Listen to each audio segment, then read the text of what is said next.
Bonjour à tous, me voilà en 2 septembre, après un été bien intense passé auprès de mes filles, à être jour après jour à leur disposition pour voir les copains-copines, pour organiser les journées, surtout avec ma petite dernière qui a toujours besoin d'activité. Donc voilà, c'était un moment de retour à l'instant présent, au lâcher-prise, à la distance avec les réseaux sociaux. Ça m'a fait un grand bien de prendre de la distance avec les réseaux et de pouvoir revenir dans la vie. J'ai commencé aussi à vendre mes petits bracelets Love Yourself, fait en conscience avec amour sur les marchés de mon village. Et je vais continuer les petits marchés locaux et j'adore faire ça en fait. Je me rends compte qu'il n'y a rien de tel que le contact humain et la créativité. La créativité avec nos petites mains ou avec ce qu'on sait faire, il n'y a que ça de vrai. Et voilà un petit peu ce qu'a été mon été. Donc là, aujourd'hui c'est la rentrée. Ma petite puce est repartie à l'école, ça y est, elle va pouvoir être bien occupée chaque jour. Et elle a une super maîtresse, donc je suis rassurée, donc ça c'est très bien. Aujourd'hui il fait beau, cette semaine il va pleuvoir, donc j'en profite pour vous faire cette petite vidéo. Vous avez vu, j'ai changé de coiffure, voilà, celle-ci est en cheveux naturels. Et je vais vous avouer que c'est la première fois que je porte une chevelure qui est aussi douce et agréable à porter. Vraiment, j'ai le plaisir d'avoir des cheveux et j'ai aussi le plaisir d'être sans cheveux quand je suis à la maison. Donc voilà, j'avais envie de partager avec vous. Il me semble que ce mois-ci, c'est le mois de l'alopécie, donc je vais en profiter pour faire un clin d'œil à toutes les femmes et toutes les personnes qui vivent avec une alopécie. Leur rappeler que c'est notre différence, certes, mais qu'on peut en faire une force et qu'on peut s'aimer tel que nous sommes. Et depuis plus de 20 ans, c'est le chemin que j'ai choisi de faire, d'apprendre à m'aimer tel que je suis, d'apprendre à m'accepter. Et aujourd'hui, 20 ans après, eh bien, je suis capable d'à la fois porter une chevelure et en même temps m'assumer complètement sans cheveux. Et ce choix, ça me donne une grande liberté d'être. Ça me permet de pouvoir faire ma vie, de ne plus avoir à m'occuper des regards des autres. Et de changer de coiffure comme je le sens en fait. C'est vraiment quelque chose que j'ai encore jamais vécu dans mon étape. J'en ai porté des perruques, j'ai même fait l'expérience de la dermofusion avec Elite Hair International et c'était une superbe expérience aussi. Et là pour moi l'avantage c'est que la dermofusion c'est bien quand on n'a pas été habitué à être sans cheveux je pense, parce que du coup on peut retrouver la sensation d'avoir des cheveux en permanence et oublier qu'on n'a pas de cheveux. Ça a été une superbe expérience pour moi, donc je remercie encore Elite Hair pour cette expérience. Maintenant, moi qui suis habituée à m'accepter comme je suis, j'avoue que j'ai plaisir à mettre la chevelure quand j'ai envie, pour sortir. Et en même temps, quand je rentre à la maison, je suis bien aussi de l'enlever. Donc, je pourrais pas dormir avec, par exemple. Par contre, ça n'empêche que si un jour mes cheveux repoussent, je serai tout à fait prête à les accueillir jour et nuit. Il n'y a pas de souci avec ça. C'est que pour le moment, ma nature, c'est que les cheveux ne sont pas encore là. Donc, j'accepte à la fois ma nature, il y a l'église qui sonne, il est 10h. J'accepte à la fois ma nature actuelle dans mon corps physique, d'être sans cheveux, mais en même temps, de garder le plaisir de ce féminin en moi qui avait à nouveau besoin de sentir les cheveux. Et ceux-là sont très doux quand je passe la main dans les cheveux, il n'y a pas de nœud. J'avais essayé ces derniers mois, là, depuis que j'ai repris l'expérience des perruques en cheveux synthétiques, mais premier prix, pas des choses de qualité. Et malheureusement, ces chevelures, elles sont bien temporairement, mais tous les mois, je suis obligée de les changer parce que le cheveu s'abîme. Donc quand elles étaient longues comme ça faisait un peu comme des sensations des poupées Barbie, là, quand elles commencent à être un peu plus décoiffées, ça fait un peu ça. Donc je l'ai coupée, et puis ensuite, il fallait que je change. Donc au demeurant, le coût, du coup, est beaucoup plus raisonnable quand on n'a pas encore les moyens d'acheter une perruque à 500 ou 1000 ou 1500 euros.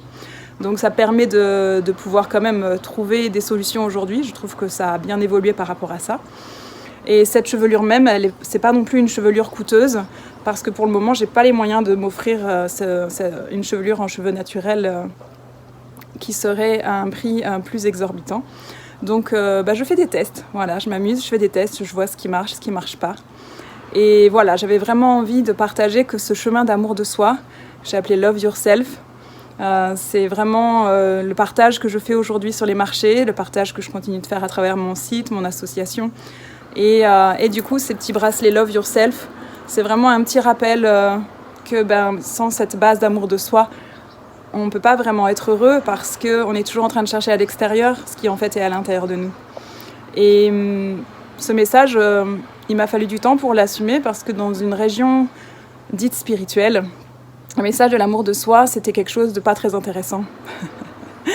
Parce que c'était pas connecté avec des archanges, des anges, c'était pas faire des canalisations de 10 pieds de long, c'était pas tout ce côté New Age. Donc en fait, quand je parlais de ça, les gens pour eux c'était rien quoi. Et en vrai maintenant, après l'avoir expérimenté et vu les résultats ou comment ma réalité a évolué avec ce chemin, eh bien je peux que inviter chacun à faire ce chemin, de réapprendre à s'aimer. Parce que c'est vraiment quelque chose qu'on ne nous apprend pas à l'école, c'est quelque chose qui ne nous est pas transmis dans notre famille, parce que aussi le côté judéo-chrétien, d'abord servir l'autre avant soi. Mais si jamais on est dans un avion, vous verrez bien qu'on dit toujours que la maman doit d'abord mettre le masque pour elle avant de le mettre à son enfant. Et bien c'est exactement pareil. Comment voulez-vous donner de l'amour si vous n'en avez pas à l'intérieur de vous ? Vous ne pouvez pas aimer avec ce que vous n'avez pas.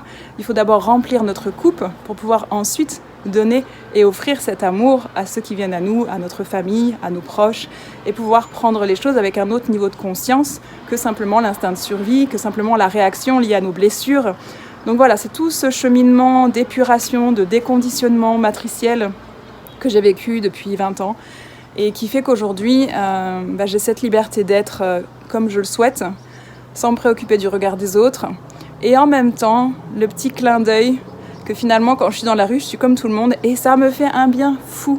Je ne suis plus regardée bizarrement et ça fait des vacances en fait. Je crois qu'on ne se rend pas compte qu'au quotidien, d'être dans cette différence, quelle que soit la façon dont on peut exprimer notre chemin, à toutes les personnes à qui on a pu parler de notre histoire, c'est comme si c'était un puits sans fond en fait. Ces derniers temps, j'avais l'impression d'être sur un radeau et que ce radeau, il avait un trou. Non, c'est pas un radeau, alors c'est un bateau. Voilà. Un bateau, et que ce bateau, il avait un trou qui fait que j'avais toujours besoin d'écoper. Et je me suis dit, mais c'est pas possible en fait. Tout ce chemin que j'ai fait à travers l'association, d'abord Belle Même Sans Cheveux, puis l'Universel, ça a été pour tenter de donner une autre image de la femme sans cheveux, pour aider toutes les personnes touchées par l'alopécie à pouvoir s'assumer telles qu'elles sont.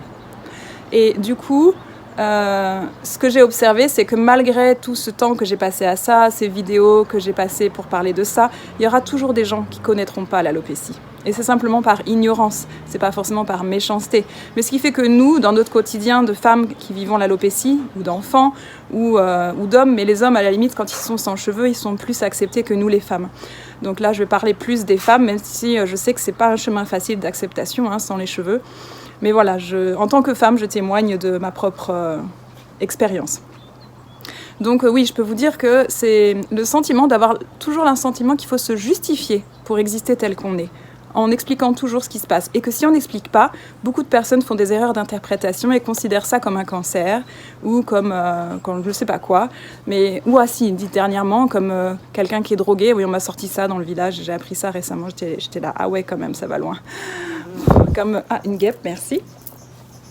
Ou comme inventer des choses, comme quoi on serait drogué et donc on aurait des problèmes et qu'on serait pas fréquentable. Enfin voilà, donc les gens ont toujours des idées tordues à sortir sur les histoires des gens quand ils connaissent pas, par ignorance. Alors finalement, je me dis, pour couper court à tout ça, rien ne vaut de s'accepter tel qu'on est et ensuite de faire ce qu'on veut, peu importe ce que les autres pensent. Mais par contre, le fait du regard des autres, je voudrais partager pour tous en fait, parce que je me dis que c'est utile. Sachez que les pensées sont une énergie et elles se captent. Et par exemple, quand on est face à une personne qui vit une différence, on va tout de suite capter si la personne, elle se pose 36 000 questions. Même si on ne sait pas ce qu'elle pense dans sa tête, ça se ressent en fait. Et du coup, ça crée une sorte de malaise. Et du coup, on se sent obligé de se justifier d'être tel qu'on est. Ou alors, la personne, quand on va lui parler, plutôt que de s'intéresser à ce qu'on est en train de lui raconter, elle va se poser 36 000 questions dans sa tête. Ah, mais alors, pourquoi elle n'a pas de cheveux ? Ah, mais peut-être qu'elle a un cancer. Ah oui, mais elle a des choses difficiles. Ah, gna gna gna, gna gna gna. Et en fait, non, c'est pas un cancer, c'est une alopécie. Donc c'est pas la même chose.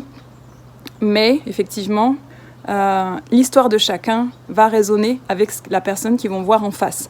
Donc s'ils ont eu des personnes qui ont eu un cancer dans leur vie, parmi leurs proches, tout de suite c'est la première image qu'ils vont avoir en tête quand ils vont voir une femme sans cheveux. Donc tout ça, ça veut dire que c'est beaucoup de facteurs qui ne sont pas forcément liés à nous, et on ne peut pas aller dans la tête des gens, on ne peut pas aller dans l'histoire des gens, changer les choses. Donc c'est aussi voir comment nous on a envie de vivre. Et moi, ce que j'observe, c'est que pour le moment, en étant telle que je suis, j'ai plus cette pression de gens qui ne me connaissent pas. Du coup, ils me prennent comme n'importe qui. Ils ne se posent pas la question tiens, pourquoi elle n'a pas de cheveux? Parce que là, pour l'instant, ils me voient avec des cheveux. Après, si jamais ils veulent en connaître un peu plus sur moi, tout est sur mon site, donc je ne me cache pas non plus.